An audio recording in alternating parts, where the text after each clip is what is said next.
It's the change in mindset that is critical, right? And what entrepreneurship does, and my definition of an entrepreneur is that he finds a big problem and solves it. The power of entrepreneurs is in the power of ideas. It is the ability to solve a problem and then scale it so that you can benefit the largest number of people. The first piece was really taught to me by my father. When I had just come back from Stanford Business School, so I said, what is going to be my job? Please describe what do I do? If you're a job, then you're a manager, right? If you're an entrepreneur, you'll figure out what you want to do. So I'm not going to tell you anything, figure out what you want to do. The second piece that I think I learned is that as an entrepreneur, right, it's very important to find a problem that you want to solve, that you are passionate about. That I am not going to give you a list of problems and then you can go and work on anything. You find a problem and then I will grade you on the quality of the problem that you find, and then I'll grade you on the quality of solution that you actually do. So the same rules apply for an entrepreneur, that it's not solving problems, it's first finding problems. Once you find the problem, right, then you solve it. I want to share with you the most important lessons I have learned from my father during this phenomenal journey. The first lesson is courage. And I have seen it. Nobody has ever achieved anything big in business or in any walk of life without courage. Of course, whenever you do anything big, you do feel a little scared. But you've got to conquer fear to discover the hidden hero within you. With courage, with self-belief, and the can-do spirit, you overcome any adversity. Achieving your potential is the quest of the ordinary. Conquering the impossible is your destiny. The second lesson I have learned is feel empathy. Empathy means caring and sharing with every human being in our organization and the world at large. The more we care, the higher we grow as human beings. I understand empathy as dil ki daulat. It is the wealth of your heart. The more you spend it on others, the more wealthy you become. The third lesson I have learned is to have absolute faith in technology and talent. In every business we have started, we have always embraced the latest technology and have attracted the best talent. When top technology and talent work together, they produce unbeatable creativity, innovation, and invention. The fourth lesson I have learned is something I call Dil Ka Rishta.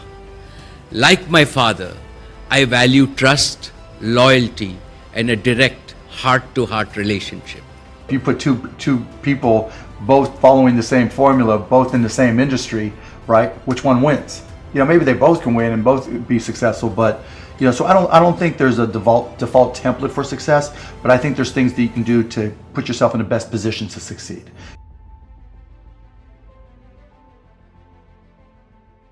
My dad busted his ass. He worked six days a week, left at 7:30 in the morning, got back at 6 or 7 o'clock, lost his eye in an accident doing upholstery. He had a staple break when he was covering on a car seat. It was a middle class upbringing. My mom did odd jobs. You know, they just wanted something better. I mean, my grandparents came over from Russia, and you know, my dad was first generation. My uncles were the first generation Americans, like my mom too. And you know, like every child of immigrants, they wanted better for their kids.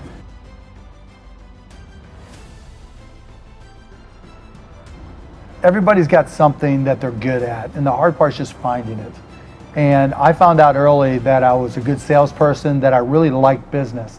You know, like I like sports. I mean, I read everything I possibly could, played sports as much as I could, just wasn't as good as I wanted to be. And business was the same way. I mean, as long as I could remember, I was buying and selling baseball cards, garbage bags, whatever I could find, stamps, to collectors. But I was also reading everything I possibly could about business. And, you know, I was that unusual kid that I'd rather read about Ted Turner than go to the movies. And so I think that created a foundation. And my parents didn't always, my dad used to always say, I don't understand what you're doing, but I'm glad you're doing it. And so I had my ups and downs along the way. I just think that I just put in the time and was fortunate enough to really get excited about business, and that paid off benefits over the long haul. If you're going to be great at something, you've got to make the effort to be great at something. Whether it's sports, whether it's physics, math, science, business, whatever it may be, you know, it's not just a natural skill. You've got to learn. I was a bartender when I first came to Dallas, got into the PC industry, got fired, started my own company. But I learned early on that there was always something new. And most people didn't put in the time to learn it. It's like now with artificial intelligence. Lots of people talk about artificial intelligence. Lots of people talk about machine learning and neural networks. Not a lot of people are putting in the time to take classes or do the tutorials or to learn how to apply it to business. Understanding what your skill set is, finding the right place to use those skills, and then going for it. You know, will that make you 250 grand? It depends if you pick the right industry. But whatever industry you pick, if you outwork everybody, if you try to be a little smarter than everybody, if you try to be a better salesperson than everybody, if you try to be better prepared than everybody, you've got your best chance. I've just learned what I'm good at and learned to focus on those things and try to utilize those skills to now not just be an entrepreneur, but probably more often now invest in and help other entrepreneurs.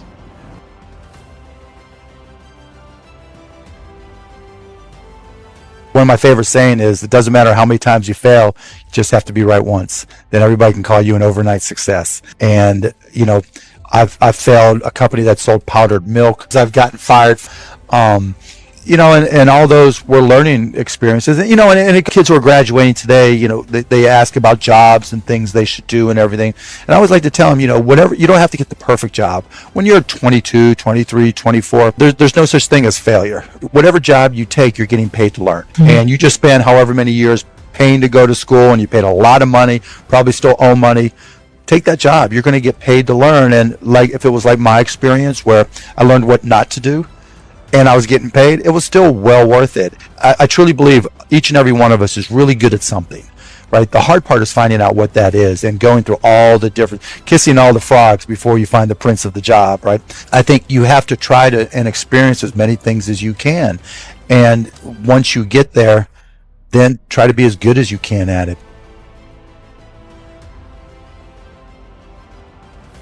Sometimes being young and trying things, you're so naive and you don't know any better. All you do is learn. And if you fail, it doesn't matter. And so whether I was 9, 10, 12, 16, 21, the failures were irrelevant. And you know, whether you're, you know, 9, 12, 16, 21, 22, 24, you know, I'm sleeping on the couch, you know, I have a car with a hole in the floorboard, you know, I'm living like a bum and like a student. And so what did I have to lose? And so I think that influenced me as much as anything. So, it was, you know, my dad was like, go for it. Why not? What have you got to lose? So I think that was motivation.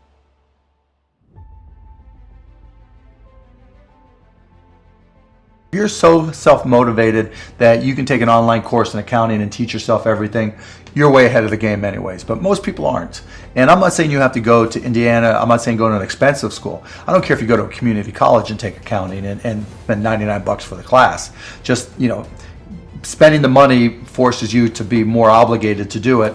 But accounting, finance, lesser extent marketing, sales, if the school offers that, these are all that's the language of business. And so while it's possible to teach yourself these things, and while it's possible to hire them, when you're starting your own company, you don't want to have to spend money hiring an accountant. The thing I learned at Indiana that was more important than anything else, I learned how to learn.